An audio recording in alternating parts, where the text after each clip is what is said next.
ಏನು ನೀವು ದೃಶ್ಯದಲ್ಲಿ ನೋಡ್ತಾ ಇದ್ದೀರೋ ಆ ಗೇಟ್ ಬಳಿ ಇದ್ದಾನೆ. ಸೊ ಕ್ಯಾಮರಾ ಪರ್ಸನ್ ಕೃಪೇಶ್ ಅದನ್ನು ತೋರಿಸ್ತಾ ಇದ್ದಾರೆ. ಸೊ ಆತ ಮಾಸ್ಕ್ ಹಾಕಿಕೊಂಡು ಕೂಡ ಇವತ್ತಿನ ಕಾರ್ಯಾಚರಣೆಗೆ ಆಗಮಿಸ್ತಾ ಇರುವಂಥದ್ದನ್ನು ಗಮನಿಸ್ಬೋದು. ಸೊ ಆತ ಏನೋ ಅಲ್ಲೇ ತೋರಿಸ್ತಾ ಇದ್ದಾನೆ. ಸೊ ಈ ಸ್ನಾನಘಟ್ಟದಲ್ಲಿ ಏನಾದರೂ ಇವತ್ತು ಮಹತ್ವವಾಗಿ ಏನಾದರೂ ಬೆಳವಣಿಗೆಗಳು ನಡೆಯುತ್ತಾ, ಮಾರ್ಕಿಂಗ್ಗಳು ನಡೆಯುತ್ತಾ, ಅಥವಾ ಹಿಂದೆ ಹೂತಂತಹ ಹೆಣಗಳಾಗಿರ್ಬೋದು ಅದಕ್ಕೆ ಸಂಬಂಧಪಟ್ಟ ಹಾಗೆ ಮಾಹಿತಿಗಳನ್ನು ಏನಾದರೂ ಪಡಿತಾ ಇದ್ದಾರಾ? ಇನ್ನೊಂದು ಕಡೆಯಿಂದ ದೃಶ್ಯದಲ್ಲಿ ಗಮನಿಸ್ಬೋದು AC Puttur AC Stella Varghese ಅವರು ಕೂಡ ಇಲ್ಲೇ ಇದ್ದಾರೆ.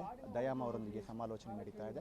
ಇನ್ನೊಂದು ಕಡೆಯಿಂದ ಅನಾಮಿಕ ವ್ಯಕ್ತಿಯ ಜೊತೆಗೂ ಕೂಡ ಸ್ವಲ್ಪ ಮಾತುಕತೆಯನ್ನು ಅಧಿಕಾರಿಗಳು ನಡೆಸ್ತಾ ಇದ್ದಾರೆ.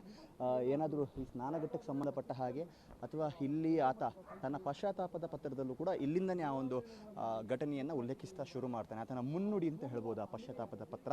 ಆ ಪಶ್ಚಾತ್ತಾಪದ ಮುನ್ನುಡಿಯಲ್ಲಿ ಆತ ಆರಂಭ ಮಾಡುವಂಥದ್ದು ನೇತ್ರಾವತಿ ಸ್ನಾನಘಟ್ಟದ ಮೂಲಕ. ನೇತ್ರಾವತಿ ಸ್ನಾನಘಟ್ಟದಲ್ಲಿ ನಾನು 1995ರಿಂದ ನೈರ್ಮಲ್ಯ ಕಾರ್ಮಿಕನಾಗಿ ಕೆಲಸ ಮಾಡ್ತಾ ಇದ್ದಾರೆ. ಆದರೆ ಸ್ವಲ್ಪ ಅನುಮಾನಾಸ್ಪದವಾದ ಘಟನೆಗಳು ಇಲ್ಲಿಂದ ಆರಂಭವಾಯಿತು. ಬೇರೆ ಬೇರೆ ರೀತಿಯ ಹೆಣಗಳನ್ನು ನಾನು ನೋಡೋದಕ್ಕೆ ಶುರು ಮಾಡಿದೆ. ನಾನು ಮೊದಲಿನ ಹಂತದಲ್ಲಿ ನದಿಯಿಂದ ತೇಲಿ ಬಂದಂಥ ಹೆಣಗಳದು ಆಗಿರಬಹುದು ಅಂತ ಅಂದ್ಕೊಂಡಿದ್ದೆ. ಆದರೆ ದಿನ ಕಳೆದಂತೆ ನನಗೇನೋ ಸ್ವಲ್ಪ ಡೌಟ್ ಬರೋದಕ್ಕೆ ಶುರುವಾಯಿತು.